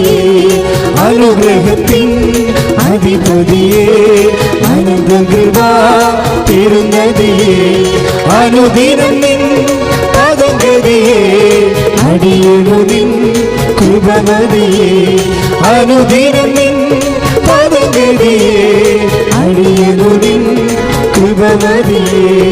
പരിശുദ്ധ പരമദിവ്യകാരുണ്യത്തിന് നേരവും ആരാധനയും സ്തുതിയും പുകഴ്ചയും ഉണ്ടാകട്ടെ. നിങ്ങൾക്ക് ഒരു കാര്യം അറിയാമോ? ഈശോയ്ക്ക് ഭയങ്കര പ്രണയമായിരുന്നു. ആരോട്? അപ്പായോട്. ഈശോ സംസാരിക്കണ മൊത്തം കാര്യം അപ്പയെക്കുറിച്ചാണ്. നമ്മൾക്ക് മനസ്സിലാകത്തില്ല പെട്ടെന്ന്. പിതാവെന്നൊന്നും പേരൊന്നും പറയത്തില്ല. എന്നിട്ട് ചോദിക്കും, ഞാൻ ഉദാഹരണമായത് നിമിത്തം. അപ്പൻ്റെ ഔദാര്യത്തെക്കുറിച്ച് പറഞ്ഞതിന് ശേഷം പിന്നീട് നമ്മൾ 10:15 വരുമ്പോഴേ, മത്തായി 10:15 വരുമ്പോൾ എന്താ വായിക്കണത്? ഞാൻ ഉദാഹരണമായത് നിമിത്തം നിങ്ങൾ അസൂയപ്പെടുന്നു, എനിക്കുള്ളത് എനിക്കിഷ്ടമുള്ളവർക്ക് കൊടുത്തുകൂടെ എന്ന്. ഇതെല്ലാം ഈ ധൂർത്തപുത്രൻ്റെ കഥയോട് ആ അവകാശം നൽകുന്ന, അവസരം നൽകുന്ന പിതാവിൻ്റെ മനസ്സിനോട് ചേർത്ത് വെക്കേണ്ടതാണ്. ഈ ദൈവത്തിൻ്റെ ഔദാര്യത്തിലേക്കാണ് നമ്മൾ വിളിക്കപ്പെട്ടിരിക്കുന്നത്. അപ്പായെക്കുറിച്ച് ഈശോയ്ക്ക് ഭയങ്കരമായി ഉള്ള ഒരു ഐഡിയ ഉണ്ടായി. അപ്പായെ അനുഭവിച്ചിട്ട് പറഞ്ഞത്, നിങ്ങൾക്ക് അപ്പായെ അറിയാമോ? എൻ്റെ മനസ്സിലൊക്കെ എപ്പോഴും പറയും, ഞാൻ കുരിശ് തൂങ്ങാം, മരിക്കാം. എന്നെ അവർ തുപ്പുകയോ ആട്ടുകയോ കൊത്തുകയോ ചവിട്ടുകയോ എന്ത് വേണേലും ചെയ്തോട്ടെ. പക്ഷേ എൻ്റെ മനസ്സ് പറയണതേ, മക്കളെ, എൻ്റെ അപ്പാനെ പോലെ നിങ്ങളായെങ്കിലെന്നാണ് ഞാനങ്ങനെ ആശിക്കണമെന്ന് പറയും. എൻ്റെ സ്വർഗസ്ഥനായ പിതാവ് പരിപൂർണനാണെന്ന്. ഈശോ അനുഭവിച്ച അപ്പനാണത്. എൻ്റെ സ്വർഗസ്ഥനായ പിതാവ് പരിപൂർണനാണ്, അതുപോലെ നിങ്ങളും പരിപൂർണരായിരിക്കണം. ശ്രുതിയുടെ ഹല്ലേലൂയ. 5:48 ശ്രുതിയുടെ ഹല്ലേലൂയ.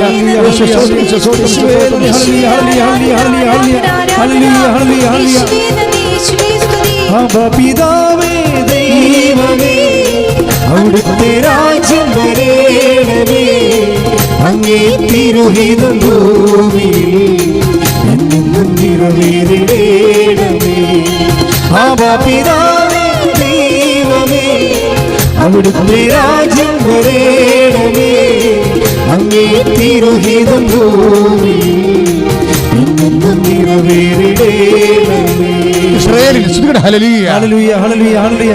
യേശുവേ നന്ദി. ഹല്ലേലൂയ ഹല്ലേലൂയ ഹല്ലേലൂയ. യേശുവേ സ്തുതി. ഹല്ലേലൂയ ഹല്ലേലൂയ ഹല്ലേലൂയ ഹല്ലേലൂയ. ഇസ്രായേലിൻ നാഥനായി വാഴും ഏകദൈവം,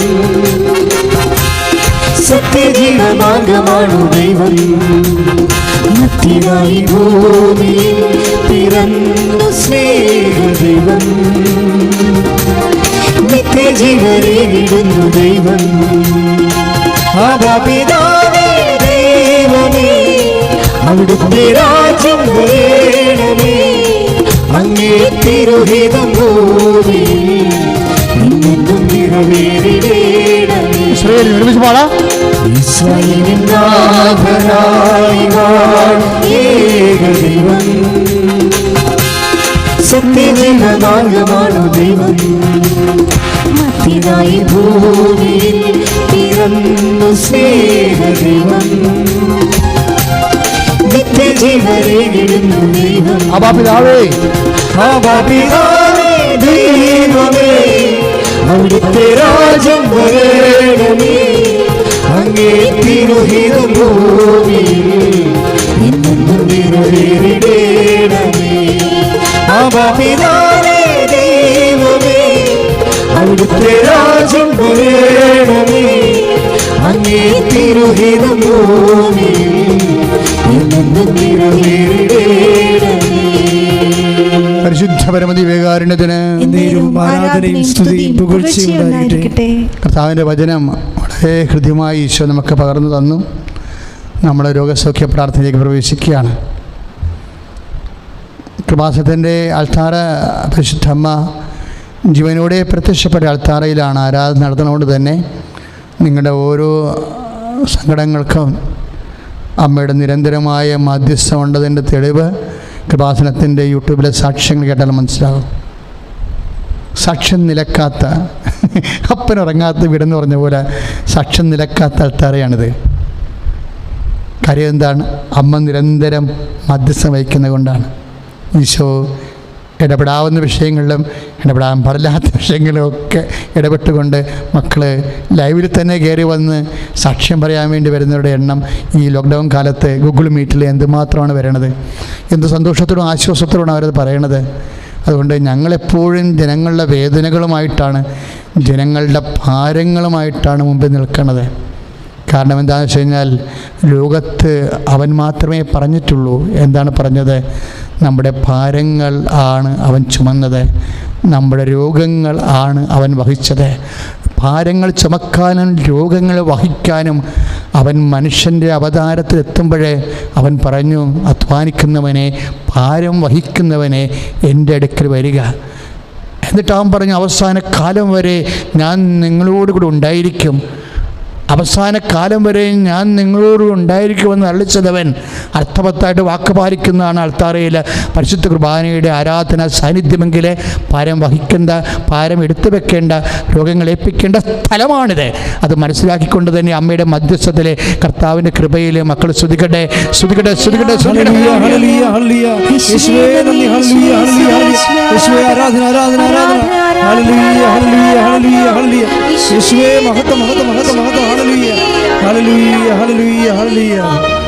പ്രാർത്ഥിക്കട്ടെ. കർത്താവായ ദൈവമേ, രോഗാതുരമായ ഹൃദയഭാരത്തോടുകൂടി ശരീരം നുറുങ്ങി ഇന്നലെ രാത്രി വരെ ഉറക്കമില്ലാതെ വേദനപ്പെട്ടുകൊണ്ട് അവസാന അഭയം പോലെ അമ്മയുടെ മധ്യസ്ഥത്തിലെ ഈ ആരാധനയിലെ അഭയം തേടിയിരിക്കുന്ന മാരക രോഗികള് തീരവേദികള് യേശുവിന്റെ നാമത്തിലെ സൗഖ്യമാകട്ടെ.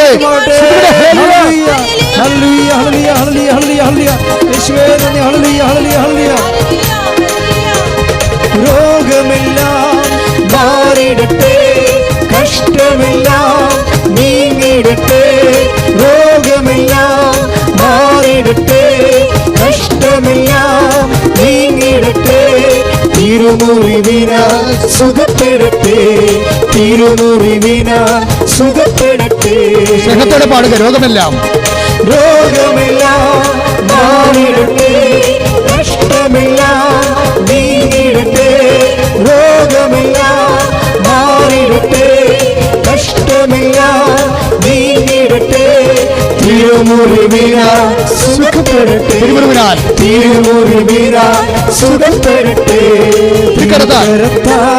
താങ്ങിയെന്നെ തിരുരക്തത്താൽ കഴുകണമേ, തിരുക്കരത്താൽ താങ്ങിയെന്നെ തിരുരക്തത്താൽ കഴുകണമേ.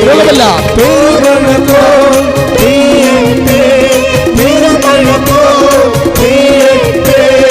യേശുവിൻ രക്തം, യേശുവിൻ രക്തം, യേശുവിൻ തിരുരക്തം, യേശുവിൻ രക്തം, യേശുവിൻ രക്തം, യേശുവിൻ തിരുരക്തം. മക്കളെ ആശ്വാസത്തോടെ അടിവയറ്റ് കൈവെക്കുക, ആശ്വാസത്തോടു കൂടി. എന്തിനാണെന്നറിയും അടിവയറ്റ് കൈവെക്കാൻ പറഞ്ഞിരിക്കുന്നത്? അടിവയറ്റിൽ ഉണ്ടാകുന്ന മുഴുവൻ രോഗങ്ങളെ കർത്താവ് സ്പർശിക്കുന്ന സമയമാണിത്. കർത്താവ് പറഞ്ഞതിന് ശേഷമാണ് ഞാൻ നിങ്ങളോട് അങ്ങനെ പറഞ്ഞിരിക്കുന്നത്, അല്ലാതെ വെറുതെ ഗണിച്ച് പറഞ്ഞതല്ല. അടിവയറ്റിൽ ചിലപ്പോഴാ ഈ സിസ്റ്റ് വളരുന്നവരുണ്ടാകും, അല്ലേ? ചില മൂത്രാശയത്തിൽ സിസ്റ്റ് വളരുന്നവരുണ്ടാകും, പിസ്റ്റുല രോഗികളുണ്ടാകും, PCOD രോഗികളുണ്ടാകും, അണ്ടാശയത്തിൽ നീർക്കെട്ടലുണ്ടാകും, ഫെലോപ്പിൻ ട്യൂബും അതുപോലെ അണ്ടനാളികളും എല്ലാം ബ്ലോക്കായവരുണ്ടാകും, അരിസസ് രോഗികളുണ്ടാകും, അടിയുദരം ഇങ്ങനെ പെരുക്കണ പോലെ തോന്നണവരുണ്ടാകും, വയറ് തൂങ്ങണ പോലെ തോന്നണുണ്ടാകും, അതിൻ്റെ പേര് നടുവേദന അനുഭവിക്കുന്നവരുണ്ടാകും, വയറ് പൊള്ളുന്നവരുണ്ടാകും. എൻ്റെ മക്കളെ, കർത്താവിൻ്റെ നാമത്തിൽ അമ്മയുടെ മധ്യത്തിൽ അടിവയറ്റിൽ കൈവച്ചുകൊണ്ട് പ്രാർത്ഥിക്കട്ടെ, ശ്രുതിക്കട്ടെ. കർത്താവേ, ഇതിന് ഉന്നതമായ നാമത്തിന് ഞാൻ സ്വസ്ഥം ചെയ്യുന്ന കർത്താവേ, ഇപ്പോൾ അടിവയറ്റിൽ കർത്താവേ കൈവച്ചുകൊണ്ട് അനേകം മക്കളെ നിന്റെ നാമത്തിൽ പ്രാർത്ഥിക്കുകയാണ് കർത്താവേ. മറിഞ്ഞ രേവനമല്ല കർത്താവേ, അങ്ങനെ വചനമാണ് കർത്താവേ, അങ്ങനെ മക്കളെ സുഖപ്പെടുന്ന കർത്താവേ. നിന്റെ വിശുദ്ധ പൗരോഹിത്യത്തെ മഹത്വപ്പെടുത്തണമേ, സഭയിലുള്ള സാന്നിധ്യം പ്രകടമാക്കണമേ. യേശു ക്രിസ്തുവിന്റെ ഉന്നതമായ നാമത്തിൽ സഭയുടെ അധികാരത്തിൽ പുതിയ അധികാരത്തിൽ മാർഗരോഗങ്ങൾ മാറിപ്പോകട്ടെ, സൗഖ്യമാകട്ടെ. ശ്രുതിക്കട്ടെ. ഹല്ലേലൂയ. രോഗമെല്ലാം മാറിടട്ടെ, കഷ്ടമെല്ലാം നീങ്ങിടട്ടെ. രോഗമെല്ലാം മാറിടട്ടെ, കഷ്ടമെല്ലാം നീങ്ങിടട്ടെ. തിരുമുറിവിനാൽ സുഖപ്പെടട്ടെ, തിരുമുറിവിനാൽ സുഖപ്പെടുത്തി തിരുക്കരത്താൽ തിരുക്കരത്താൽ താങ്ങി എന്നെ തിരുരക്തത്താൽ കഴുകണമേ തിരുക്കരത്താൽ താങ്ങി എന്നെ തിരുരക്തത്താൽ കഴുകണമേ രോഗമല്ല മാറിടട്ടെ കഷ്ടമെല്ലാം നീങ്ങിടട്ടെ രോഗമെല്ലാം മാറിടട്ടെ കഷ്ടമെല്ലാം നീങ്ങിടട്ടെ തിരുമുറിവിനാൽ സുഖപ്പെടട്ടെ തിരുമുറിവിനാൽ സുഖപ്പെടട്ടെ പരിശുദ്ധ പരമദിവ്യകാരുണ്യത്തിന് എന്നേരവും ആരാധനയും സ്തുതിയും പുകഴ്ചയും ഉണ്ടായിരിക്കട്ടെ. പ്രിയമക്കളെ, നെഞ്ചത്ത് കൈവെക്കുക, നെഞ്ചിൽ കൈവെക്കുക. ശ്വാസകോശ രോഗികളുണ്ടാകും, ബസ്സിന് ക്യാൻസർ ഉള്ളവരുണ്ടാകും, പതിരക്ക് നീര് കെട്ടിയവരുണ്ടാകും, വലിവ് രോഗികളുണ്ടാകും. അങ്ങനെയുള്ളവരെല്ലാവരും നെഞ്ചത്ത് കൈവെക്കണം. കർത്താവിൻ്റെ കൈയായി നിൻ്റെ കൈ മാറുന്ന സമയമാണ് മക്കളെ. കൃപാസാൽത്താറയെന്ന് അമ്മ ഈ നിമിഷം നിനക്ക് വേണ്ടി നിന്നെ കാണുന്നുണ്ട്, നിൻ്റെ കണ്ണുനീര് കാണുന്നുണ്ട്. കർത്താവ് നിൻ്റെ കണ്ണുനീര് തൂക്കി നോക്കുന്നുണ്ട്. ഞാൻ നിൻ്റെ കണ്ണുനീരെല്ലാം കുപ്പിലാക്കി അളന്നു വെച്ചിരിക്കണമെന്ന് പറഞ്ഞില്ലേ? ആ ദൈവം തന്നെയാണ് അൽത്താറയിൽ ആരാധനയായിരിക്കുന്നത്. അച്ഛനോട് ചേർന്ന് പ്രാർത്ഥിക്കുക. കർത്താവേ, മാരക രോഗികളെ, ഈശോ, മരണത്തെ മുഖാമുഖം കാണുന്ന രോഗികളെ, ഇനി മരുന്നില്ലെന്ന് തിരിച്ചറിയുന്ന രോഗികളെ ഇപ്പോഴും സ്പർശിക്കണമേ. മരുന്ന് ലേപനമല്ല കർത്താവേ, അങ്ങയുടെ വചനമാണല്ലോ അങ്ങയുടെ മക്കളെ സുഖപ്പെടുത്തുന്നത്. കർത്താവേ, നിന്റെ തിരുമുറിവാർന്ന ആണിപ്പഴുതാർന്ന അത്ഭുതകരം വലതുകരം, ആശ്വാസത്തിന്റെ വലതുകരം ഓരോ നെഞ്ചിലും പതിയട്ടെ. ഓരോ നെഞ്ചിലും യേശുവിന്റെ കരങ്ങള് പതിയട്ടെ. അമ്മ മധ്യസ്ഥം വഹിക്കട്ടെ. ഈശോ, മാരക രോഗങ്ങള്, ശ്വാസകോശ രോഗങ്ങള്, ക്യാൻസർ രോഗങ്ങള്, തൈറോയ്ഡ് രോഗങ്ങള്, തൊണ്ടയുടെ അസുഖങ്ങള് യേശുനാമത്തിലെ സൗഖ്യമാകട്ടെ. ശ്രദ്ധിക്കട്ടെ.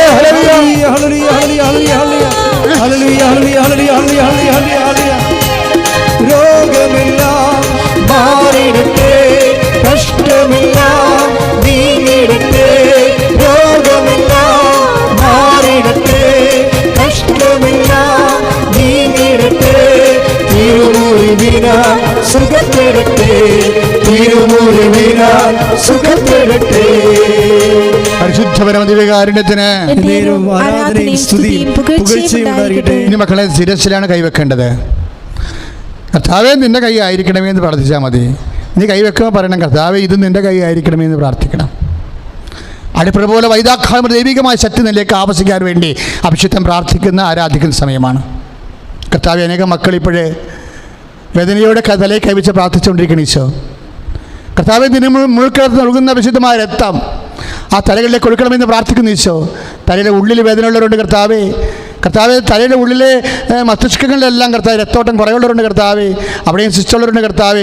പലതരത്തിൽ രോഗങ്ങളുള്ളവരുണ്ട് കർത്താവേ. ഈശോ, അവരെല്ലാം നീ സ്പർശിക്കണമേ. കണ്ണിന് കാഴ്ചക്കുറവുള്ളവർ, ചെവിക്ക് കേൾവിക്കുറവുള്ളവർ, നക്കിൻ്റെ രോഗികൾ കർത്താവേ, തൊണ്ടയുടെ രോഗികൾ, യേശു ക്രിസ്തുവേ, ഈ നിമിഷം കർത്താവ് നിൻ്റെ ഉന്നതമായ നാമത്തെ മഹത്വപ്പെടുത്തണം കർത്താവേ. ഈശോ, സഭയുടെ സാന്നിധ്യം പ്രകടമാക്കണം കർത്താവേ. നിന്റെ വിശുദ്ധ പൗരോഹിത്യത്തെ മഹത്വപ്പെടുത്തണം കർത്താവേ. അമ്മേ പരിശുദ്ധമേ ദേവമാതാവേ, ഇപ്പോഴും മധ്യസ്ഥം വഹിക്കണമേ. സീസസിൻ്റെ രോഗങ്ങൾ, വാതരോഗങ്ങൾ, ഉള്ളംകാല് മുതൽ കർത്താവേ, ഉള്ളം ഉച്ചവരെയുള്ള രോഗങ്ങൾ, പാങ്ക്രിയാസ് രോഗങ്ങൾ, ഷുഗർ രോഗങ്ങൾ, കരരോഗങ്ങൾ, ലിവർ രോഗങ്ങൾ കർത്താവേ ഇപ്പോൾ സ്പർശിക്കണമേ. നടുവ് രോഗങ്ങൾ, കിഡ്നി രോഗങ്ങൾ ഇപ്പോൾ സ്പർശിക്കണമേ. ത്വക്ക് രോഗങ്ങൾ ഇപ്പോൾ സ്പർശിക്കണമേ. യേശുവിന്റെ നാമത്തിൽ മാരക രോഗങ്ങൾ ഇപ്പോഴേ യേശുവിന്റെ നാമത്തിൽ, കർത്താവിന്റെ കുരിശിന്റെ നാമത്തിൽ, കുരിശിന്റെ ശക്തിയാൽ സൗഖ്യമാകട്ടെ. ശ്രുതികട്ടെ. ഹല്ലേലൂയ, ഹല്ലേലൂയ, ഹല്ലേലൂയ, ഹല്ലേലൂയ.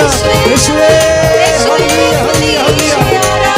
രോഗമെല്ലാം മാറിടട്ടെ, കഷ്ടമെല്ലാം നീങ്ങിടട്ടെ, രോഗമെല്ലാം മാറിടട്ടെ, കഷ്ടമെല്ലാം നീങ്ങിടട്ടെ, തിരുമുറിവിനാൽ സുഖപ്പെടട്ടെ, തിരുമുറിവിനാൽ സുഖപ്പെടട്ടെ. പരിശുദ്ധ പരമദിവ്യകാരുണ്യത്തിന് ആരാധനയും സ്തുതിയും പുകഴ്ചയും ഉണ്ടായിരിക്കട്ടെ. പ്രിയമക്കളെ, ഇത് കൃപാസനത്തിൻ്റെ അൾത്താരയാണ്. 2006 ഡിസംബർ 7-ാം തീയതി ഈ അൾത്താരയിലാണ് നമ്മ ജീവനോടെ പ്രത്യക്ഷപ്പെട്ടുകൊണ്ട് ദുരന്തം ഉണ്ടാകാൻ പോകുമെന്ന് പ്രാർത്ഥിക്കണമെന്ന് പറഞ്ഞത്. അന്ന് മുതൽ ഇന്നുവരെ ദുരന്തങ്ങളിലൂടെ നമ്മൾ കടന്നു പോവുകയാണ്. നമ്മളതുപോലെ സമാന്തരമായി പ്രാർത്ഥിച്ചുകൊണ്ട് ഉയർന്നു പോവുകയാണ്. ഇതിൻ്റെ എല്ലാത്തിനും അവസാനം അമ്മ ഒരു തീരുമാനം, അപ്പായുടെ തീരുമാനം, ദൈവത്തിൻ്റെ കരുണയുടെ തീരുമാനം ഉണ്ടാകുമെന്ന് നമ്മൾ പ്രത്യാശിച്ചു കൊണ്ടിരിക്കുകയാണ്. പക്ഷേ ദുരന്തത്തെ പോലെ തന്നെ ഓരോ വ്യക്തികളുടെ ജീവിതത്തിൽ വിവാഹം ഒത്തുവന്നില്ലെങ്കിൽ ആ വ്യക്തിയുടെ ഒരു ദുരന്തം പോലെയാണ്. കുഞ്ഞുങ്ങളില്ലെങ്കിൽ ആ കുടുംബത്തിൻ്റെ ഒരു ദുരന്തം പോലെയാണ്. ജോലി ഇല്ലെങ്കിൽ ആ കുടുംബത്തിൻ്റെ ദുരന്തം പോലെയാണ്. ആ കുടുംബത്തിൽ സമാധാനം ഇല്ലെങ്കിൽ ആ കുടുംബത്തിൻ്റെ ദുരന്തം പോലെയാണ്. ആ കുടുംബത്തിൽ വഴിയില്ല, വീടില്ല, വാടകയ്ക്ക് താമസിക്കണമെങ്കിൽ ആ കുടുംബത്തിൻ്റെ ദുരന്തം പോലെയാണ്. പഠിച്ചിട്ട് കയറണില്ല, അതുപോലെ തന്നെ നൈപുണ്യ പരീക്ഷകൾ, വ്യത്യസ്തങ്ങളായ ജീവിത ആവശ്യങ്ങൾക്ക് വേണ്ടിയുള്ള യാത്രകൾ, ജോലി കിട്ടിയില്ലെങ്കിൽ അതെല്ലാം ദുരന്തം പോലെയാണ്. ഇങ്ങനെ സ്വകാര്യ ദുരന്തങ്ങളുടെ മേൽ കർത്താവെ പ്രാർത്ഥിക്കണമെന്ന് അമ്മ പറഞ്ഞിട്ടുണ്ടെങ്കിൽ ആ അമ്മ എഴുന്നള്ളിയിരിക്കുന്ന മധ്യസ്ഥം വഹിക്കുന്ന ഈ അൾത്താരയിൽ ഇപ്പോഴും ദിവ്യകുർബാന ജ്വലിച്ചു നിൽക്കുമ്പോഴേ നിൻ്റെ ദുരന്തങ്ങൾക്കെതിരെ, നിൻ്റെ വ്യക്തി ദുരന്തങ്ങൾ, അത് രോഗമായാലും ക്ഷീണമായാലും വീടില്ലാത്ത അവസ്ഥയായാലും കർത്താവെ, അനേകം മക്കൾ കർത്താവെ, കുഞ്ഞുങ്ങൾ, നടക്കാത്ത കുഞ്ഞുങ്ങൾ കർത്താവെ, ഒത്തിരി പേര് സുഖപ്പെട്ടവരായ കർത്താവ് ഇപ്പോൾ സാക്ഷ്യം പറഞ്ഞ കർത്താവ്, അതുപോലെ കർത്താവെ അനേകം മക്കൾ കർത്താവെ ജോലിയില്ലാത്തവർ, വീടില്ലാത്തവർ, വിവാഹം ഒത്തുവരാത്തവർ കർത്താവെ, സമാധാനം ഇല്ലാത്തവർ, സാമ്പത്തികമായ കടങ്ങളാൽ തകർന്നടിഞ്ഞിരിക്കുന്നവർ കർത്താവെ, അനുദിനം 10 ദിവസത്തെ ജീവിക്കാനുള്ള അരി മാത്രമേ ഉള്ളൂ, അത് കഴിഞ്ഞാൽ എന്ത് ചെയ്യണമെന്ന് അറിയാൻ പാടില്ലാതെ ഫേസ്ബുക്കിൽ കർത്താവെ അനേകം പേര് കർത്താവെ പോസ്റ്റിട്ടുണ്ട് കർത്താവെ. അതങ്ങനെയുള്ള എല്ലാവരുടെയും ജീവിതത്തെ, ഞങ്ങളിപ്പോഴേ വരുമാനമില്ലാത്ത മക്കളുടെ ജീവിതത്തെ കർത്താവ്, രോഗത്തിന് മരുന്ന് വാങ്ങാൻ പോലും പണമില്ലാത്ത മക്കളുടെ ജീവിതത്തെ കർത്താവെ അങ്ങനെ ദിവസം സമർപ്പിക്കുന്ന കർത്താവ്. ഓരോ സംഭവങ്ങൾ, വരുമാന മാർഗ്ഗങ്ങളെല്ലാം കർത്താവ് അടഞ്ഞു പോയിട്ടവർക്കുള്ളവർ കർത്താവ്, അതേസമയം തന്നെ ബാങ്കുകളിൽ അവരുടെ പലിശകളാൽ സഹിതം കർത്താവ് മുതലടക്കേണ്ടി വരുന്നവർ, അതിൻ്റെ പേരിൽ കടമായി തരുന്നവർ കർത്താവ്, ജെട്ട് നടപടി നീടുന്നവർ, എന്ത് ചെയ്യുമെന്ന് അറിയാൻ പാടില്ലാതെ എങ്ങനെ ജീവിക്കും, ചത്താ മതിയെന്ന് കർത്താവ് മനസ്സുകൊണ്ട് സ്വന്തമായിട്ട് പ്രാകുന്നവരുടെ കർത്താവ്. എന്തൊരു കാലമാണ് കർത്താവ്, ഇരുട്ടിൻ്റെ കാലത്ത് കർത്താവ് നിൻ്റെ കൈ നീട്ടണമെന്ന് പ്രാർത്ഥിക്കുന്ന കർത്താവ്. നിൻ്റെ വിശുദ്ധ പൗരോഹിത്യത്തെ കർത്താവ് ഇന്ന് വരെ ഈ അൾത്താരെ ചൊരിഞ്ഞിട്ടുള്ള കർത്താവിൻ്റെ അടുത്ത് ചൊരിഞ്ഞിട്ടുള്ള കണ്ണുനീര്, എല്ലാ വിശ്വാസത്തെ കണ്ണുനീര് കർത്താവ് ഇപ്പോൾ അങ്ങനെ ദിവസം സമർപ്പിക്കുന്ന കർത്താവ്. ഈശോ, നീ വിശുദ്ധ, നീ വേർപ്പിന് കർത്താവ് ഓർമ്മയിൽ കർത്താവ്, നീ വേർപ്പിൻ്റെ അടിസ്ഥാനത്തിൽ കർത്താവ് നിന്നോട് ഞങ്ങൾ താണ് വീണ് കർത്താവ് കേണപേക്ഷിക്കുന്ന കർത്താവ്. ഈശോ, ജീവിതത്തിൽ ദുരിതം അനുഭവിക്കുന്നവരെ, ഓരോരോ തരത്തിൽ ഇപ്പോൾ പ്രാർത്ഥിക്കുമ്പോൾ കണ്ണ് നിറയുന്ന കർത്താവ്, അവരെല്ലാം നിൻ്റെ അലിവാർന്ന അനുകമ്പയാർന്ന ജനക്കൂടത്തെ കണ്ടപ്പോൾ കർത്താവ് എനിക്ക് അനുകമ്പ തോന്നണമെന്ന് പറഞ്ഞ കർത്താവ്, ആ അനുകമ്പ നിത്യമായി തോന്നിക്കൊണ്ടിരിക്കുന്ന നിത്യദൈവമേ, സത്യദൈവമേ, നിൻ്റെ വിശുദ്ധമായ വലത് കരങ്ങൾ കർത്താവ് മക്കളുമത്തിൽ നീട്ടണമെന്ന് പ്രാർത്ഥിക്കുന്നു. എൻ്റെ കർത്താവിൻ്റെ ഉന്നതമായ നാമത്തിൽ സഭയുടെ അധികാരത്തിൽ വിശുദ്ധമായ അൾത്താരയിൽ എഴുന്നള്ളിരിക്കുന്ന കർത്താവിൻ്റെ ആരാധ്യമായ സന്നിധാനത്തിന് ശക്തിയാൽ ഞാൻ നിങ്ങളെ ആശീർവദിക്കുന്നു. ശ്രദ്ധിക്കട്ടെ, നിങ്ങളുടെ ജീവിത മേഖലകളിൽ കർത്താവ് ഇറങ്ങി വസിക്കട്ടെ. നിങ്ങളുടെ ജീവിത മേഖലകളിൽ കർത്താവ് ഇറങ്ങി വസിക്കട്ടെ. നിങ്ങളുടെ ജോലിയിടങ്ങളിൽ, നിങ്ങളുടെ വീടിൻ്റെ ഇടങ്ങളിൽ, നിങ്ങളുടെ വിശ്വാസത്തിൻ്റെ ഇടങ്ങളിൽ, നിങ്ങളുടെ സമാധാനത്തിൻ്റെ മേഖലകളിൽ, നിന്റെ വിദ്യാഭ്യാസത്തിൻ്റെ മേഖലകളിൽ, നിന്റെ സാമ്പത്തിക മേഖലകളിൽ, നിന്റെ യാത്രാ മേഖലകളിൽ, നിന്റെ എല്ലാവിധ കൈവക്കങ്ങളുടെ ജീവിതമാർഗ മേഖലകളിൽ കർത്താവ് അനുഗ്രഹിക്കട്ടെ. അനുഗ്രഹിക്കട്ടെ. വീണ്ടും വരാമെന്ന് പറഞ്ഞ അനുഗ്രഹിക്കട്ടെ. പരിശുദ്ധ അമ്മയുടെ മധ്യസ്ഥതയിലെ ഈ അനുഗ്രഹം നിറയട്ടെ. ശ്രദ്ധിക്കട്ടെ. ഹല്ലേലൂയ.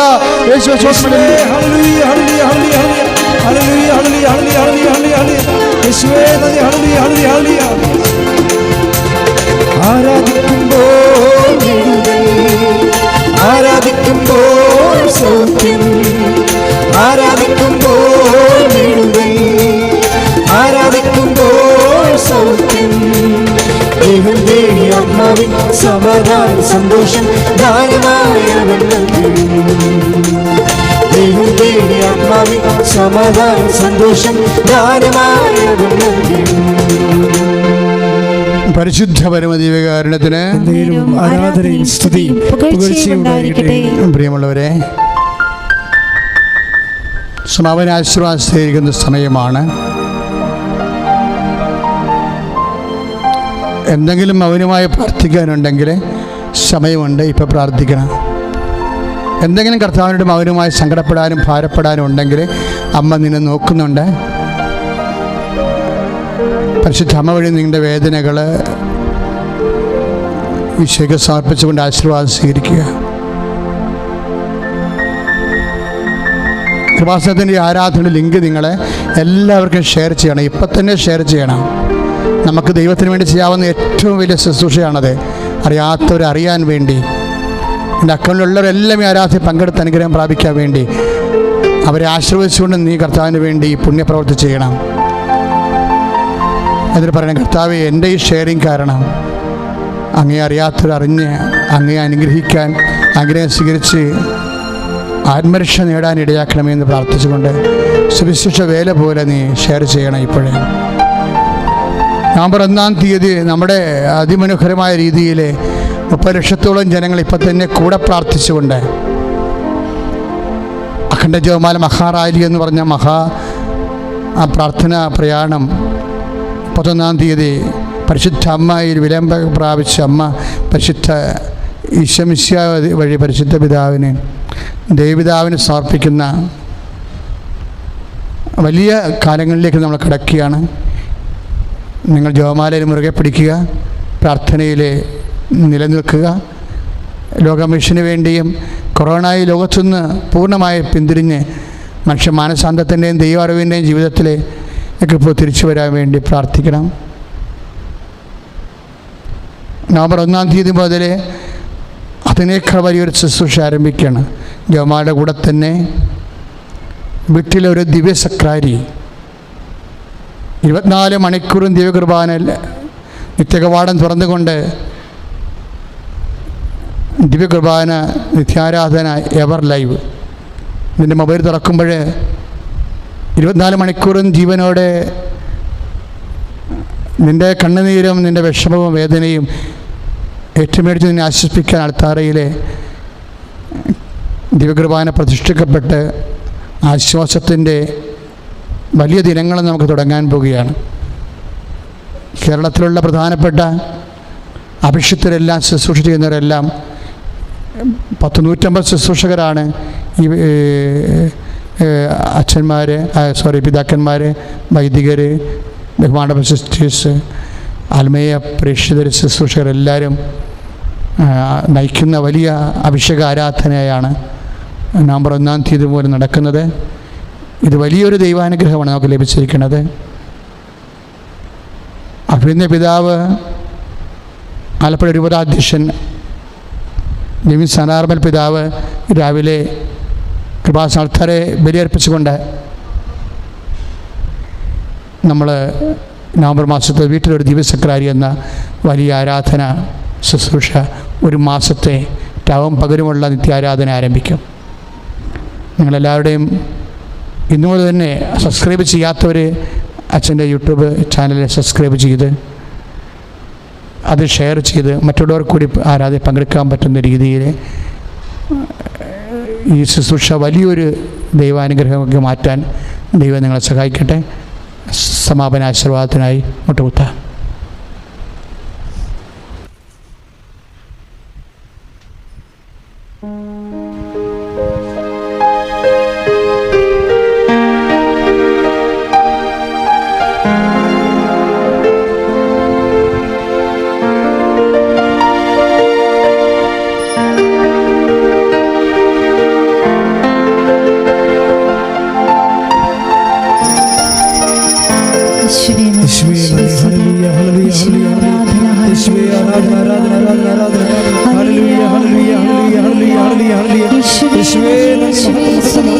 ആരാധന